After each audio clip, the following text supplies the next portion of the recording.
नमस्कार मंडळी, श्री स्वामी समर्थ. स्वामी महाराज तुमच्या सर्वांच्या चांगल्या इच्छा मनोकामना पूर्ण करो हीच मी स्वामीचरणी प्रार्थना करते. मित्रांनो, लवकरच आपला हिंदू नववर्षाला सुरुवात होणार आहे आणि हा अत्यंत शुभ व मंगलमय दिवस म्हणजेच गुढीपाडवा. महाराष्ट्रात हा सण खूप उत्साहाने, आनंदाने आणि श्रद्धेने साजरा केला जातो.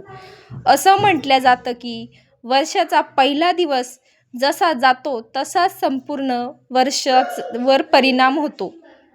त्यामुळे या दिवशी प्रत्येकाने सकारात्मक विचार ठेवणे, घरात आनंदाचं वातावरण ठेवणे आणि काही शुभ गोष्टीचं पालन करणे खूप महत्त्वाचं मानलं जातं. हिंदू पंचांगानुसार चैत्र महिन्यातील शुक्ल पक्षातील प्रतिपद तिथीला गुढीपाडवा साजरा केला जातो आणि याच दिवसापासून मराठी नववर्षाची सुरुवात होती. 2026 साली गुढीपाडवा हा 19 मार्च गुरुवार या दिवशी साजरा केला जाणार आहे. प्रतिपद तिथी साधारणपणे 18 मार्च रोजी संध्याकाळी सुमारे 10:15 सुरू होईल आणि 19 मार्च रोजी रात्री सुमारे 8:45 पर्यंत राहील.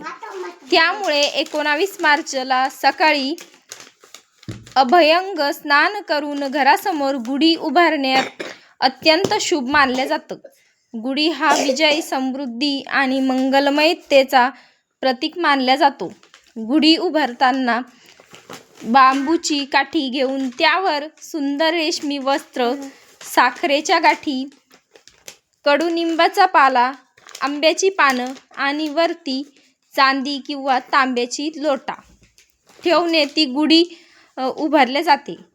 अशी मान्यता आहे की ब्रह्मदेवा यांची याच दिवशी सृष्टीची निर्मिती केली होती आणि सत्ययुगाची सुरुवातही याच दिवशी झाली.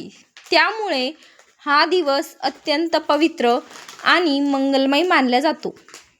अनेक घरांमध्ये गुढीपाडव्याच्या आदल्या दिवशी घराची स्वच्छता केली जाते. अंगण स्वच्छ करून सुंदर रांगोळी काढली जाते आणि घराच्या दरवाजाला आंब्याची पानाचे आणि झेंडूच्या फुलांचे तोरण लावले जाते.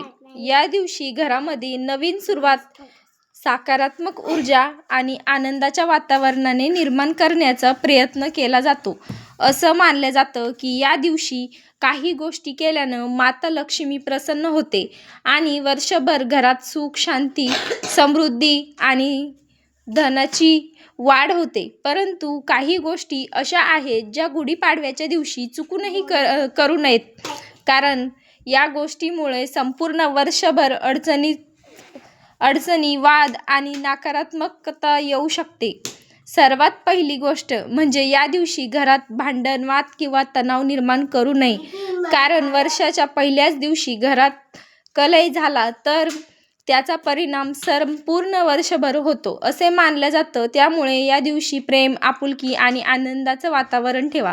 दुसरी महत्त्वाची गोष्ट म्हणजे या दिवशी तामसिक अन्न खाणे टाळा. मांसाहार, मद्यपान किंवा अतिशय तिखट आणि जड अन्न खाणे टाळा, कारण ते अशुभ मानले जाते. या दिवशी शक्यतो सात्विक आणि पवित्र अन्न ग्रहण करावे. अनेक घरांमध्ये गुढीपाडव्याच्या दिवशी कडुनिंबू, गूळ आणि चिंच याचं मिश्रण खाल्लं जातं, ज्याला आयुर्वेदिक दृष्टिकोनातूनही आरोग्यासाठी चांगलं मानलं जातं.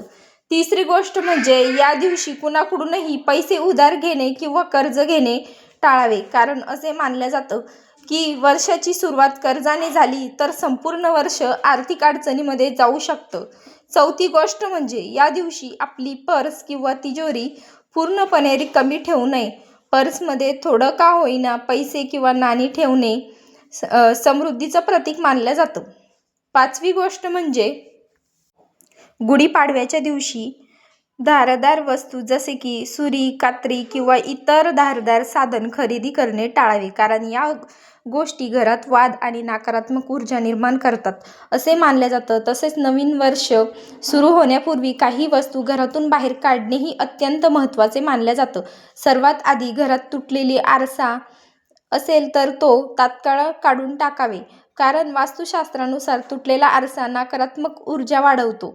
दुसरी गोष्ट म्हणजे घरात सुकलेली किंवा कोमेजलेली फुलं ठेवू नयेत, कारण ती नरशय आणि दारिद्र्याचं प्रतीक मानले जाते.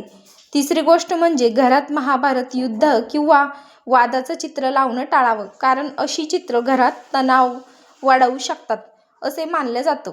चौथी गोष्ट म्हणजे तुटलेले किंवा भंग झालेले दिवे, देवताच्या मूर्त्या घरात ठेवू नयेत. अशा मूर्त्यांना योग्य पद्धतीने विसर्जन करावा. पाचवी गोष्ट म्हणजे घराच्या छतावर किंवा कोपऱ्यात जमा झालेले जुने भंगार कचरा किंवा नको असलेले सामान काढून टाकावं, कारण यामुळे वास्तुदोष निर्माण होतो असे मानलं जातं. सहावी गोष्ट म्हणजे केळीची जाळी किंवा घाण असू देऊ नये. घर स्वच्छ ठेवणे अत्यंत आवश्यक आहे. सातवी गोष्ट म्हणजे खराब किंवा जुने कुलूप घरात ठेवणे टाळावे, कारण ते प्रगतीच्या मार्गात अडथळे निर्माण करतात असे मानलं जातं. आठवी गोष्ट म्हणजे तुटलेले किंवा फाटलेले बूट, चप्पल घरात ठेवू नयेत. नववी गोष्ट म्हणजे घरात हिंस्र प्राण्यांचे फोटो किंवा मूर्ती ठेवणे टाळावे, कारण वास्तुशास्त्रानुसार सिंह, कावळा किंवा इतर हिंस्र प्राण्यांचा फोटो नकारात्मक ऊर्जेचं प्रतीक मानलं जातं. गुढीपाडवा हा फक्त सण नाही, तर नवीन सुरुवात, नवीन आशा आणि नवीन संधीचा दिवस आहे. या दिवशी देवपूजा करणे, घरातील मोठ्यांचा आशीर्वाद घेणे, गरजूंना मदत करणे, दानधर्म करणे आणि सकारात्मक विचार ठेवणे अत्यंत शुभ मानलं जातं. जर आपण या छोट्या छोट्या गोष्टींचं पालन केलं तर वर्षभर आपल्या घरात आनंद, सुख, समृद्धी आणि माता लक्ष्मीची कृपा कायम राहते. म्हणूनच गुढीपाडव्याला आपल्या घरात सकारात्मक ऊर्जा, प्रेम आणि आनंदाचं वातावरण निर्माण करा आणि नववर्षाचं स्वागत